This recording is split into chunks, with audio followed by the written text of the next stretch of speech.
My Simple Life Ministry Lorna here, back at you with another video. So today I am on my way to the airport. I am going back to Jamaica. It's been, how long have I been here, sweetie? A month? Almost a month. It's not a month yet. 3 weeks. 3 weeks, sweetie? I would say 3 weeks since I came. And my nephew, Junior, he brought me to the airport. He was the one who came to my home. He picked me up, brought me to the airport. And I just want to share a little bit about him and about family and how it is important for us to love one another. It's important for us to tell others that we love them. It's important for us to keep in touch with our family members.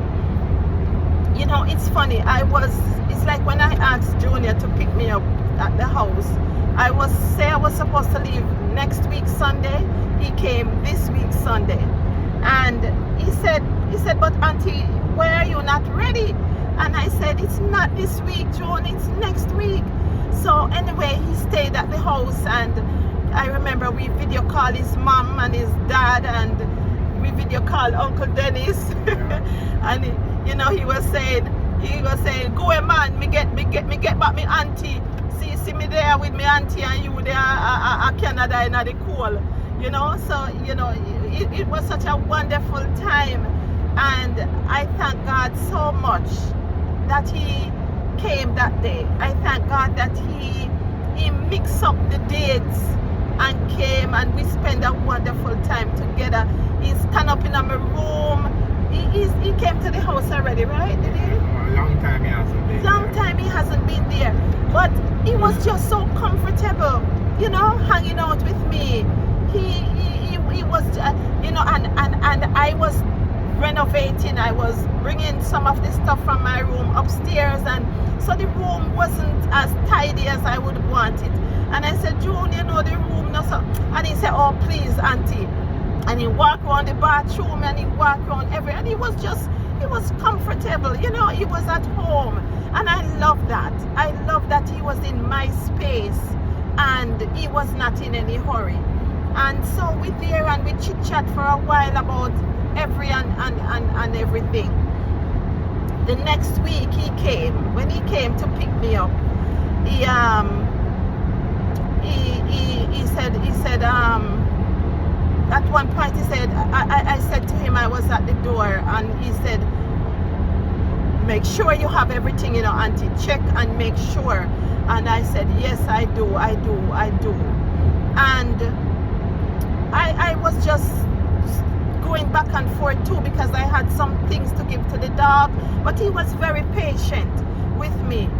And what stood out to me was when we were on our way now, driving and going to the airport. The next week when he finally came for you. No, I passed that. This is when he came from me now, sweetie. Yeah. He came from me. But when we were driving to the airport now, he said to me, auntie, do me a favor. He said, double check in your bag and make sure you have your passport, make sure you have your check-in info, make sure everything is okay. And I double checked, and I said, everything is okay, June, everything is okay. And I felt so special, I felt so loved. And memories of him being a little boy just came back to me, and I got emotional. And I said to him, June, what I am thankful for, I am thankful that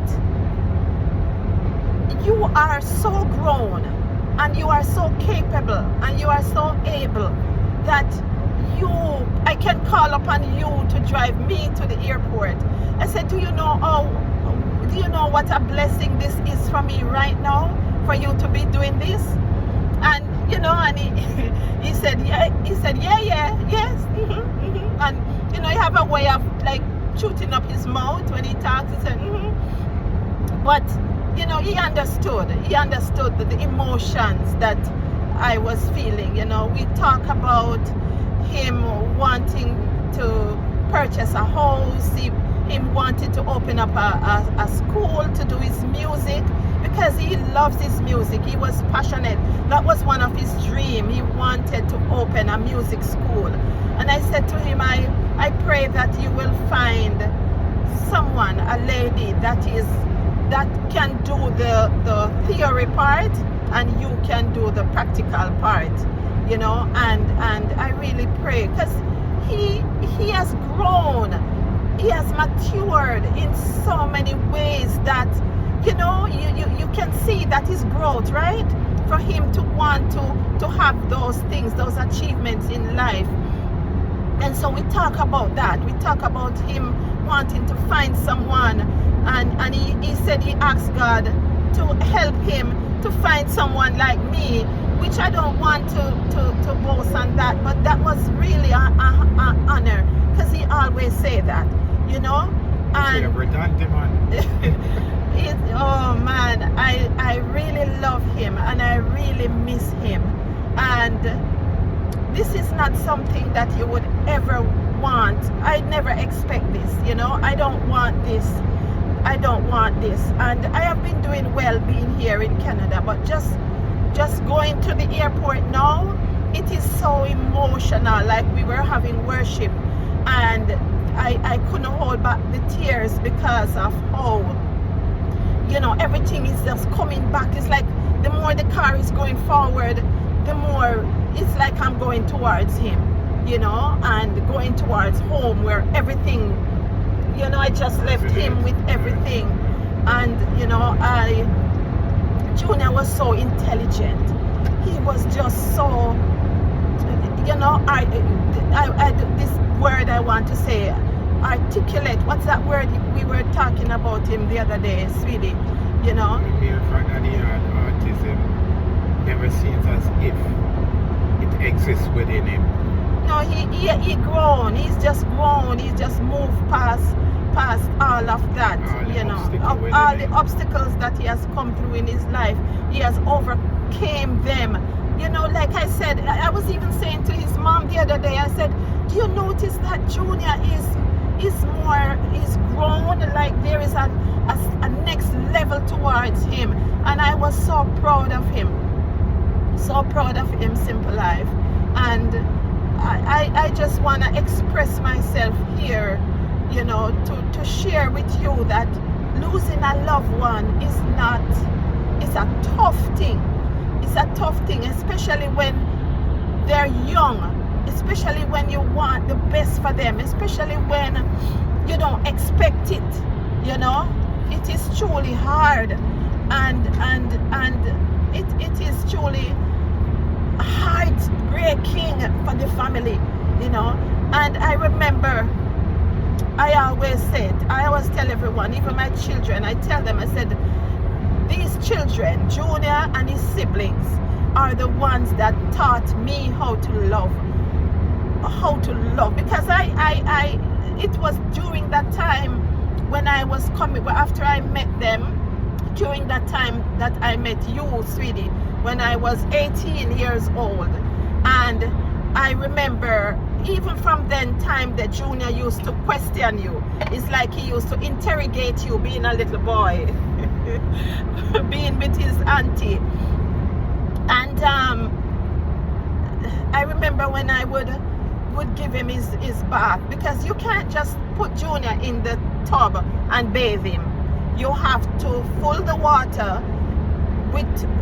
tub with water, and you have to put his bubble bath in it, and he has to splash. And when Junior finished bathing, the whole bathroom wet up. The mats them have to change every day. Me have to put the mats them out somewhere, because, you know, he have so much fun. We play together, you know. We some of the things I would forget, and he would remind me about them.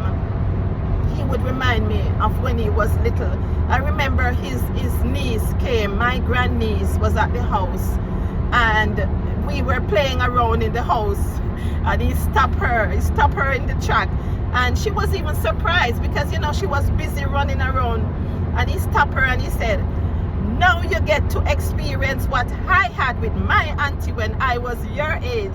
you know, and that was such an honor to hear him, because he never forgets. And that is why we have to be good to children, be kind, be loving, because they never forget.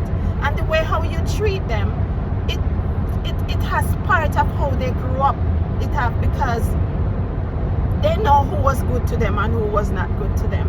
And so that was something that I just that I hold dear. So when I'm crying, when I feel his loss, I remember those kind of talks. I cannot go in the house and Junior and I don't give him a hug. Anywhere I am, if him find out that I am there, him come and he find me. and him have to hug me, and we have to hug tight. And he said, that's it. When I was hugging him at the airport, he said to me, no, who is gonna hug me like this when you're gone? You know? And so, you know, it's really hard. It's really hard, and I'm trying really not to cry. He said, who gonna hug me like this? And he started to say, and he started to pretend as if, you know, he was really crying. And I remember when we get to the airport now and we parked, and he called the man to take my suitcases, and he said, when my man a push the thing in on me, I walk behind my man after we done hug and everything. He said, hold up there, sir. And the man, what you call that man? The porter. So the porter turned to him and he said, make sure so you take care of my auntie, you know. I'm my favorite auntie. And tell everybody, say me I'm favorite auntie. He said, make sure so you take care of my favorite auntie. And believe me, that porter bring my things all the way up to the desk. I don't even remember, did I pay him? I don't remember that part, but the way how that porter was so careful and so good to me, I know it was a reflection of what Junior said to him, those last words that Junior said to him. And so, you know, there is so much. I called him on the Tuesday. I came up the Sunday, called him the Tuesday, and he said, you know, we were talking, and I said, hold up, how is it you answer the phone? And he said, I said, why aren't you at work? Because you should be at work now. And he said, oh, you know, auntie, I'm not feeling well.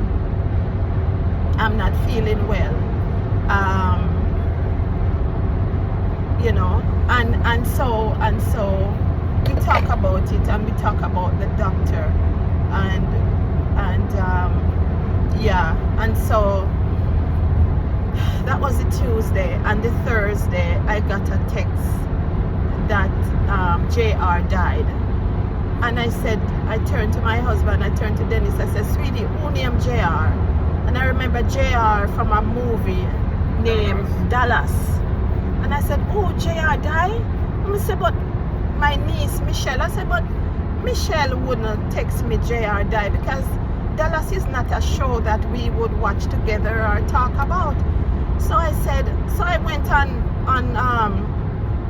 YouTube. I don't know why I went on YouTube and I Googled who is JR. And then I went on Google and I said, who is JR? You know? And then it's telling me somebody from The Sopranos. And I said, no, sir. So me text Junior now. And I said, Junior, text Michelle. I said, Michelle, who is Junior? Who is JR? My mind is going because I'm trying not to. I said, who is JR? And then she texted back, Junior. And I am so glad that my husband Dennis and my daughter was there to really hold me up and to support me. And immediately my daughter, she went and chopped up some garlic. She chopped up some garlic and she gave it to me with some water. And she said, take this right now, mommy, take this right now. And you know, Junior is going to be missed. He's greatly missed. And it is not going to be easy going home, going into the house, going into his room, seeing him in the kitchen. Nobody's going to hug me the way how Junior hugged me. Nobody's gonna. The other day I was up there and his dad was playing some music. He's on the thing. And I called him, I said, Junior, come dance with me. And he said, I don't know how to dance. And I said, yes, dance with me, man. And we were at the patio. And this is the thing. This is the life that we live. This is the fun that we have, you know.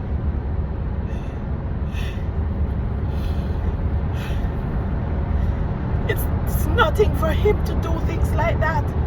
He is just fun. And we danced and he twirled me around and we danced. That's Junior. I pray to God for his soul. I pray that I see him in glory. I pray that we can dance together again one day. Truly, he has gone too soon. Truly, this is heartbroken. Truly, this is unexpected. Truly, it's tough. I try not to call Miss Humphrey or Michael, or I try not to call them too much, because the more I talk to them, the more I cry, the more I break down. And when I cry, it affects me, gives me a headache, my eyes are swollen, my heart hurts, you know. Nobody, you know, because I've lost a great one. I feel like I've lost a child. He was my first child, and I'm not taking anything away from Miss Humphrey by saying that, because when I see how I feel, I can't imagine how she is feeling. I just can't, because it's hard, it's tough. But for those of us who are here, let us cheer up, let us cheer on, let us make sure that we are making our calling and election sure. Let us live a life for Jesus, because we don't know when our probation is going to close. Let us use this as a way to get ready, to stay ready, and to get others ready, because we never know when the time or the hour. We never know. So whatever folly grounds we need to break up now, let us break it up.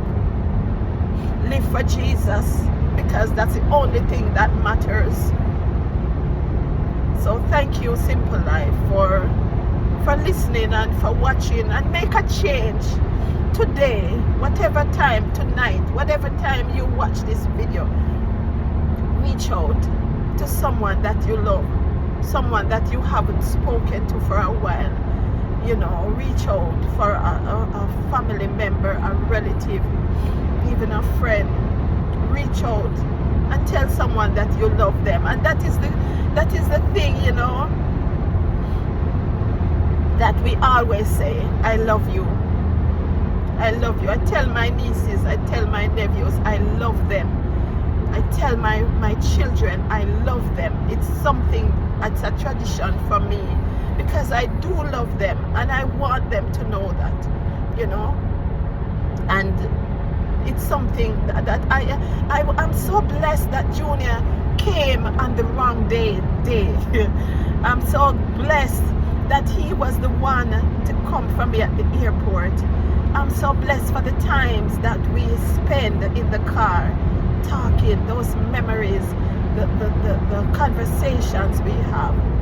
I thank the Lord. I thank the Lord. So thank you, Simple Life, and have a blessed day. Have a blessed day. God be with you. Thanks for watching, for liking, sharing, and subscribing. Make a change today, please. God bless.